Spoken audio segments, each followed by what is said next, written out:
அலைகள் ஓய்வதில்லைங்கிற மாதிரி அண்ணன் தம்பிகளின் ஆடியோக்களும் ஓய்ந்த பாடில்லை. அலைகள் ஓயணும்னா அடிக்கிற காற்றை அப்படியே தடுத்து நிறுத்துற அளவுக்கு யாருக்காவது வக்கு வேணும், அதுக்கு வாய்ப்பு இல்லை. அதே மாதிரி இந்த ஆடியோவும் ரிலீஸ் ஆகாமல் ஓயணும்னா சாட்டையோட சூத்துலேயே 4 சாத்துற அளவுக்கு அண்ணனுக்கு வக்கு வேணும், அதுக்கு வாய்ப்பு கிடையாது. அப்புறம் அனுதினமும் ஆடியோக்கள் ரிலீஸ் ஆகிட்டே தான் இருக்கும். அது இல்லாமல் கட்சினா 4 படித்த 4 பண்பாளர்களை கூட வச்சுக்கணும், அப்போ தான் அது உருப்படி ஆகும். அண்ணன் கூட இருக்கிற அத்தனை பேருமே கடைஞ்செடுத்த பைத்தியங்கள், அதுவும் அண்ணனையே மிஞ்சற அளவுக்கு கடைஞ்செடுத்த காரிய பைத்தியங்கள். அப்புறம் அது எப்படி உருப்படியாகும்? இப்படி ஒளியும் தான் நடக்கும். ஆடியோ வீடியோலாம் ரிலீஸ் ஆகிட்டு தான் இருக்கும். ஆரிய கூத்தாடினாலும் தாண்டவ கோணே காசு காரியத்தில் கண்வையடா தாண்டவ கோணேங்கிறத நாமெல்லாம் சரியா புரிஞ்சுக்கிட்டோமோ இல்லையோ, ஓட்ட உடச்ச தம்பிகள்லாம் தெளிவா புரிஞ்சுக்கிட்டு இருக்கிறானுங்க. தமிழ் தேசியம் பேசினாலும் தாண்டவ கோணே காசுன்னு வந்துட்டா அண்ணனோட அடிமடியிலேயே கை வைடா தாண்டவ கோணே, தேவைப்பட்ட அண்ணனோட அன்றாயரையே உருவிடா தாண்டவ கோணேன்னு அவனுங்க வேற லெவலில் போயிட்டு இருக்கிறானுங்க. ஆனா ஒன்று, இந்த ஆடியோ லீக் விஷயத்துல ஓட்டையே சில விவரமான தம்பிகள்லாம் சந்தேகப்படுறானுங்க. அதை கண்கூட பார்க்க முடியுது. ஓட்டை தான் காசுக்கு ஆசைப்பட்டு அண்ணனுடைய மானத்தை இப்படி மொத்தமாக விற்று காசு பார்த்துட்டானோ அப்படிங்கிற டவுட்லாம் சில தம்பிகளுக்கு, வெகு சில தம்பிகளுக்கு வந்திருக்குது. அவங்க அதை ஒரு மாதிரி சாடமாடையாகவும் சொல்றாங்க. ஆனால் அது வெகு சில தம்பிகளுக்கு மட்டும்தான். இன்னமும் ஏகப்பட்ட தம்பிகள் இங்கே அண்ணன் அதிபர் ஆயிட்டாருன்னா இலங்கையில் தனி ஈழம் கிடைச்சிரும்னு நம்புற அளவுக்கு இழிச்சவா தம்பிகள்லாம் இருக்கிறானுங்கல்ல, அவனுங்கெல்லாம் ஓட்டை பின்னாடி தான் சுற்றிட்டு இருக்கிறானுங்க. அவனுங்க ஓட்டையே உத்தம புத்திரன்னு தான் நம்பிட்டு இருக்கிறானுங்க. அதெல்லாம் தனிக்கதை. மற்றபடி நேற்று ஒரு ஆடியோ ரிலீஸ் ஆகிருக்குது. ஆட்டை கடிச்சு மாட்டை கடிச்சு கடைசியாக அண்ணனோட குடும்பத்தையே பிடிச்சி ஓட்டை கடிச்சு வைக்கிற மாதிரி இருக்குது அந்த ஆடியோ. அண்ணன் தமிழர் தான், அந்நியாருக்கு ஒரு மாதிரி தெலுங்கு பேக்ரவுண்ட்லாம் இருக்குது தான். ஆனாலும் அண்ணனுடைய மகன் மாவீரன் பிரபாகரன் தமிழன் தான், பச்சை தமிழன் தான் அப்படிங்கிற மாதிரி உருட்டி இருக்கிறான் ஓட்டை. தமிழ் தான் ஒரு சமூகம் வந்து இப்போ நீங்கள் வந்து சீமா காளிமுத்து வந்து மறவர், அவர் கட்டியிருக்க பெண்ணு தான் வந்து தெலுங்கு பெண்ணு தான். அது எப்படி பையன் வந்து தெலுங்கு போனாமா? தாய்மொழின்னா தாய் பேசலாம் தாய்மொழியா? காதலிக்கும் தெரியல. அவர் காளிமுத்து பொண்ணு காதலிச்சிட்டாரு. காதலிச்சு முடிச்சுக்கப்புறம் தான் அம்மா ஒரு சாதி அப்பா ஒரு சாதின்னு தெரிய வருது. ஸ்ரீரங்க கோயில் இருக்கிற பாப்பா முறை நல்லா தமிழ் தான் பேசலாம். இசைவேளாளர் அப்படிங்கிற சமூகமே கருணாநிதி அவர்கள் தான் உருவாக்குறாரு. இப்படி கிடையாது. தமிழ்ல வந்து மேலக்காரர் ஒரு சமூகம் இருக்கு. அந்த மேலக்காரர் சமூகத்தையும் தெலுங்கு சின்ன மேளத்தையும் ஒரு மெர்ஜ் பண்ணிட்டாரு. மெர்ஜ் பண்ணி அது எம்பிசியா மாத்துறாரு. சின்ன மேளங்கிறது வந்து தெலுங்கு சமூகம் இன்னும் ஆந்திராவில் இருக்கு. அவங்க வந்து ஒரு 500 வருஷத்துக்கு முன்னாடி மேலடிக்க வந்தவங்க. தமிழ் சமூகம் மேலக்காரர் இசை வேளாண்மை பண்ண முடியும். இசை வேளாளர்னு ஒரு உருவாக்குறாரு. உங்களுக்கு இந்த சிவகார்த்திகேயன் இவங்கெல்லாம் வந்து மேலக்காரர் சமூகம், தமிழ் சமூகம். அவங்க பிள்ளைன்னு பட்டம் போட்டுக்கோங்க. இந்த சமூகத்தை அவர் தெலுங்கு சமூகத்தையும் சேர்த்துட்டார், மெர்ஜ் பண்ணி விட்டார். ஏன்டா இதே வேலையாத்தான் திரிவீங்களாங்கிற மாதிரி இதே வேலையாக தான் அண்ணனும் தம்பிகளும் திரிவானுங்களா? வெளியில தான் இவனுக்கு இப்படி பேசுறானுங்க. சாதி தான் தமிழனோட அடையாளம், இதெல்லாம் தமிழ் சாதி, இவன்லாம் தான் தமிழன், இதெல்லாம் தமிழ் சாதி கிடையாது, அதனால இவன்லாம் தமிழன் கிடையாதுன்னு வெளியில தான் பேசுறானுங்க. வீட்டுக்குள்ளேயும் இப்படி தான் பேசுவானுங்க போலயே. ஆனா இந்த விஷயத்துல இவனுங்கள்ட்ட ஒரு குறைஞ்சபட்ச நேர்மையாவது இருக்குது. அதை நாம பாராட்டி தான் ஆகணும். ஏன்னா இந்த விஷயத்தை பொறுத்த வரைக்கும் உள்ளொன்று வைத்து புறமொன்று பேசுற பழக்கம் இவனுங்கள்ட்ட சுத்தமா கிடையாது. வெளியில என்ன பேசுறானுங்களோ அதைத்தான் வீட்டுக்குள்ளேயும் பேசியிருக்கிறானுங்க. அந்த வகையில் இவங்களோட உண்மையும் நேர்மையும் நாம ஒத்துக்கலாம், அதில் ஒன்றும் பிரச்சனை கிடையாது. அதனால நாமெல்லாம் இனிமேல் என்ன பண்றோம்னா, நம்மள யாருக்காவது நாமெல்லாம் உண்மையிலேயே தூய தமிழர்கள் தானா, நம்ம உடம்புல ஓடுறது தூய தமிழ் ரத்தம் தானா, இல்லை பிறமொழி ரத்தம் ஏதாவது கலந்துருக்குதான்னு நமக்கெல்லாம் டவுட் ஏதாவது வந்ததுன்னா ஒன்றும் பண்ண தேவையில்லை. ஒரு 4-5 ஓட்ட உடச்ச தம்பிகளை வர வச்சு ஓப்பனாக பப்ளிக் பிளேஸில் உட்கார வச்சு வாயை திறக்க சொல்லி அவனுக்கு வாயில் ஓப்பனாக ஒன்று கடிச்சோம்னா போதும். அவனுங்களும் சப்பி பார்த்துட்டு துப்பிடுவானுங்க. ஐ மீன் யூரினை சப்பி பார்த்துட்டு நாம தூய தமிழரா இல்லையாங்கிற உண்மையை இமீடியட்டாக துப்பிடுவானுங்க.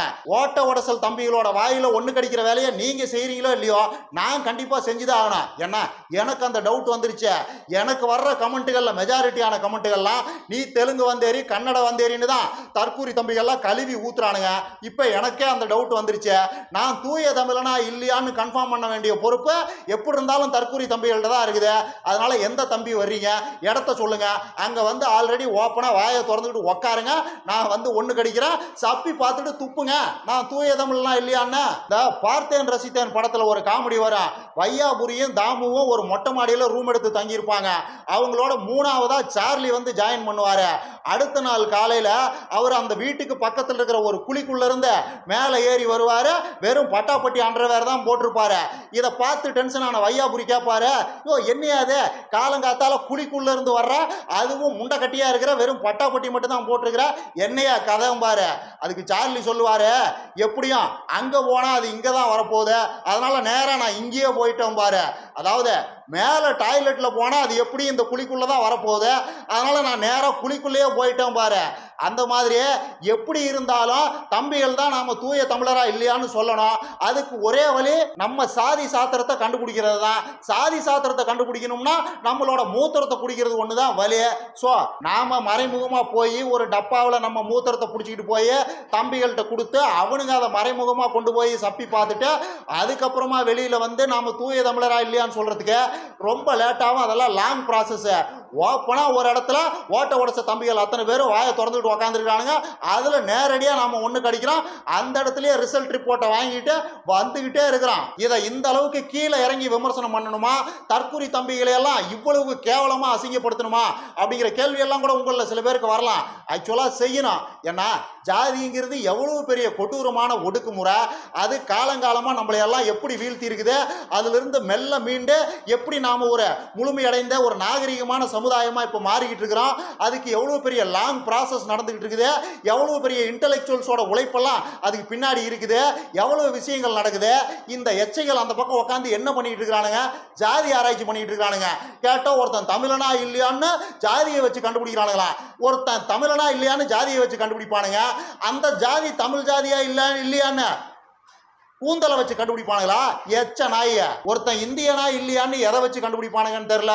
ஒரு சமூகம் மெல்ல மெல்ல முன்னோக்கி போயிட்டு இருக்கும் போது அதை ஆயிரம் வருஷம் பின்னோக்கி இழுக்கிற அயோக்கியத்தனத்தை தமிழ் தேசியம்ங்கிற பேர்ல இந்த எச்ச அயோக்கிய பயலுக பண்ணிட்டு இருக்கிறானுங்க. அதான் பிராக்டிக்கலான உண்மை. ரைட், இது கொஞ்சம் சீரியஸா போயிருச்சு. சீரியஸா பதில் சொல்ற அளவுக்கெல்லாம் இவனுங்க ஒர்த்து கிடையாது. இவனுங்க அடிப்படையில் ரொம்ப சில்லற பசங்க. இந்த ஆடியோவிலேயே இவனுங்களோட சில்லறத்தனம் ஒன்று இருக்குது, அதை வச்சு கொஞ்ச நேரம் ஜில்லுப்பு தட்டுவான். அதாவது இந்த ஆடியோவில் ஓட்ட என்ன சொல்றாருன்னா, அண்ணனுக்கு அண்ணியாருக்கு இடையில லவ், அதுக்கப்புறமா தான் அவங்க ரெண்டு பேரும் கல்யாணம் பண்ணிக்கிட்டாங்க. இன்ஃபேக்ட் அண்ணன் அண்ணியாரை லவ் பண்ணும்போது அண்ணியாருக்கு ஒரு தெலுங்கு பின்புறம் இருக்கிறதெல்லாம் தெரியவே தெரியாது, அண்ணன் அந்த அளவுக்கு அப்பாவே அப்படிங்கிற மாதிரி உருட்டி இருக்கிறான்.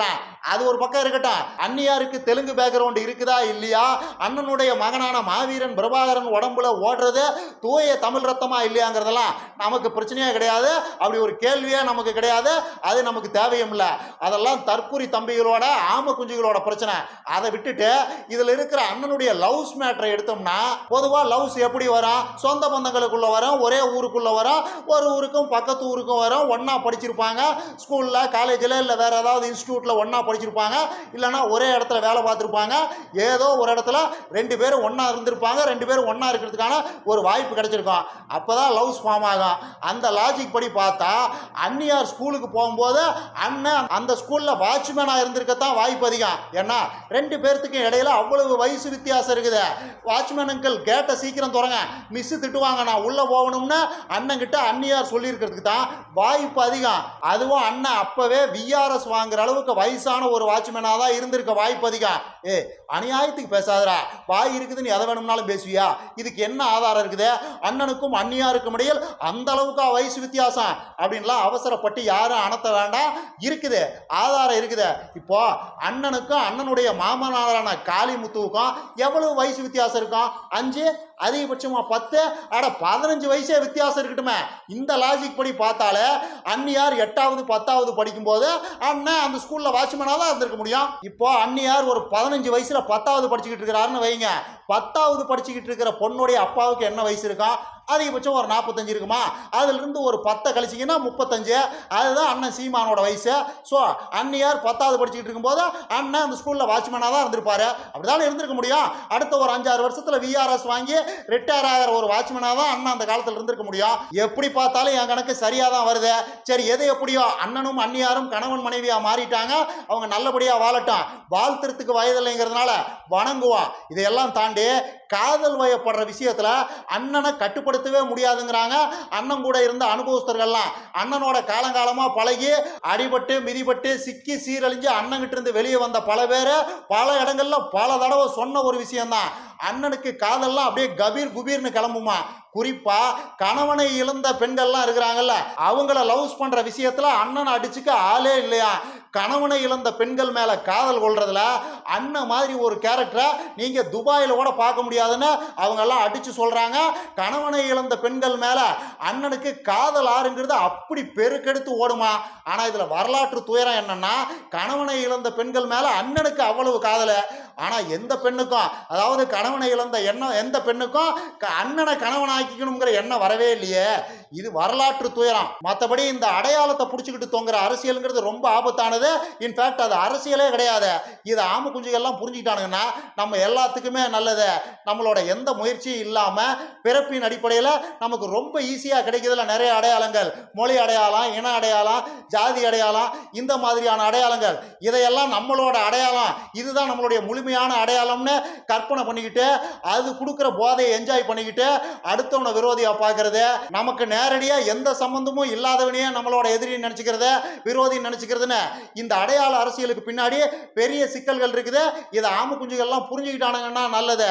இதை தோழர் திருமா சமீபத்தில் ஒரு பேட்டியில் ரொம்ப சிம்பிளா சொல்லியிருந்தாரு. அடையாளத்தை பிடிச்சிக்கிட்டு தொங்குறதுங்கிறது அரசியலே கிடையாது.